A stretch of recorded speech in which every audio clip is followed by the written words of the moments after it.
Sa pagpapalit ng sensor na to, dapat meron tayo specific address. Ayan. Ayun nga, specific Then, maliban sa address, itong switch na to, i-on mo kapag siya ay last sensor. Maliban dyan sa loob, meron siya doon masisira, like. address. Ano, Ayan. pipilitin ko, like. Masisira. So guys, in order for you to have a good sensor troubleshooting or sensor replacement, you need to be familiar with this rotary switch position. 0, 1, 2, 3, 4, 5, 6, 7. Meaning 0 is for the cylinder 1, 2, 3, 4, 5, 6, 7. And this is your controller channel numbers. So if you have to install new sensor, you must need to familiar on how to set this. If you install the sensor in cylinder 1, you must need to set it in 0. This is now set in 2, meaning this is for the cylinder number 3. So that's it.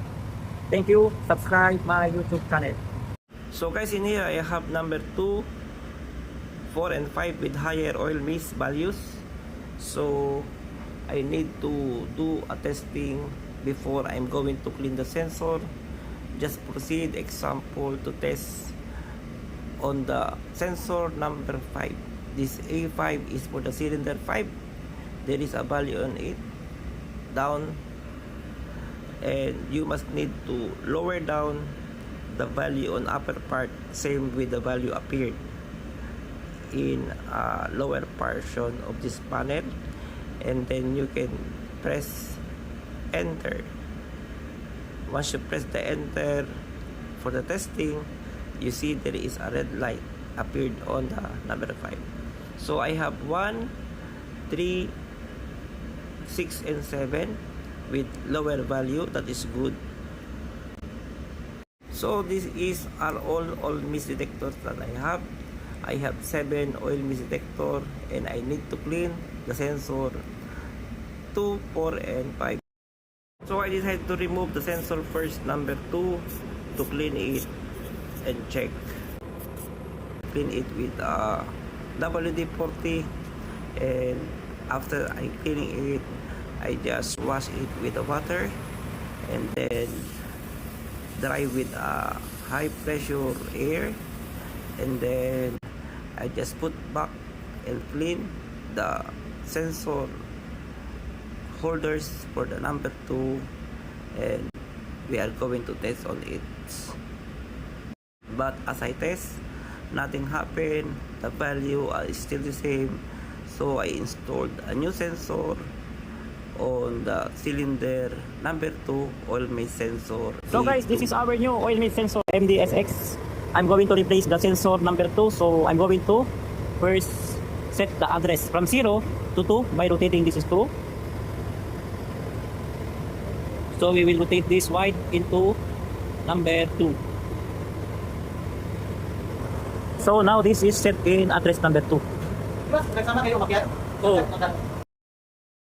As I installed the new sensor in cylinder number 2, there is no value at all. So we must simulate.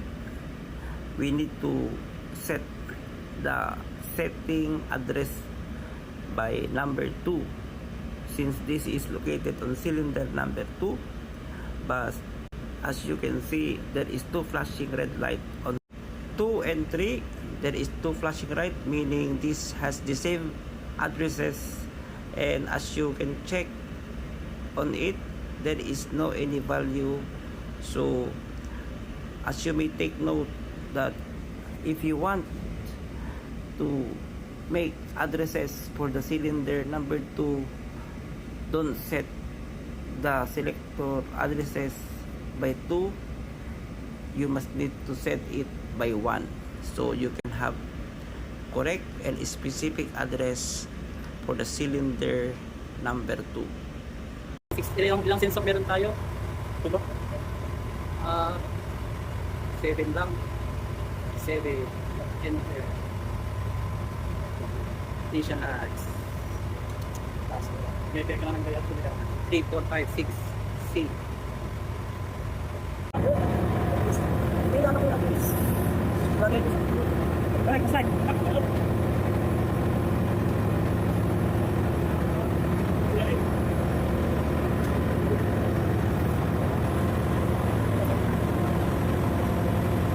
meron tayong 2 and 3.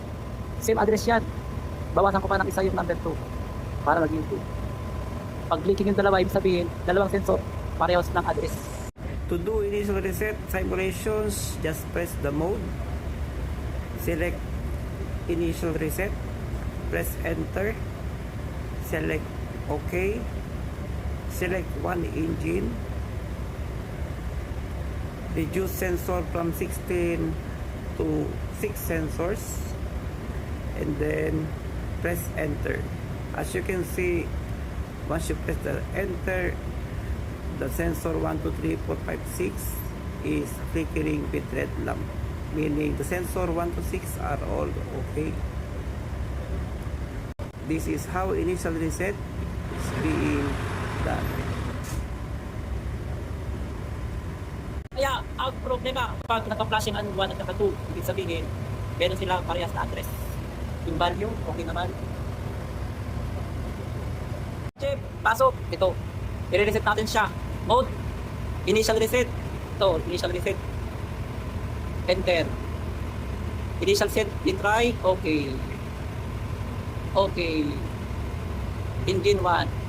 Sensor. Gawin natin 7. 7 sensor. Enter. Enter. Yun, completed. 1, 2, 3, 4, 5, 6, 7. Failure. I-acknowledge.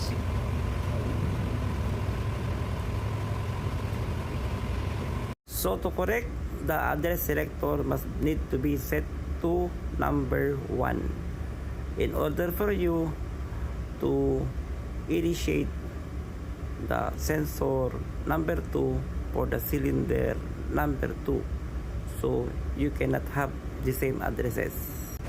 Yun. Put. Status. Tinted.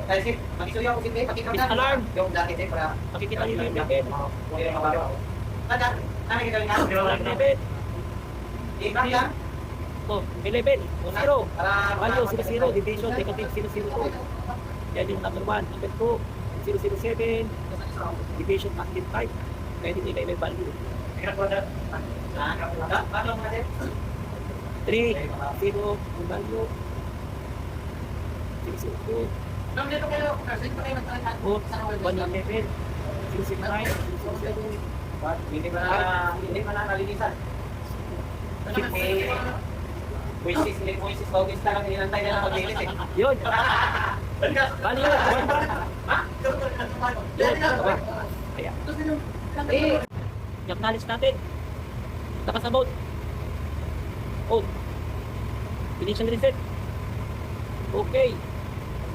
Okay. Engine 1. Back system, reduce sa 7. 4,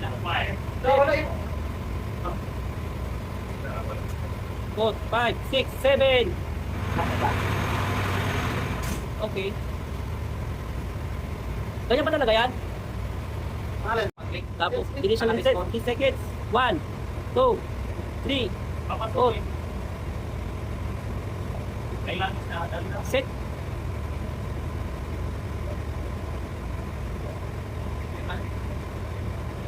Cancel.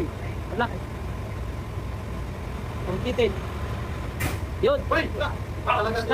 So because I removed this sensor number 4 for the oil detectors, as you can see here, the sensor 4, 5, 6, and C have system failure because we removed the sensor number 4.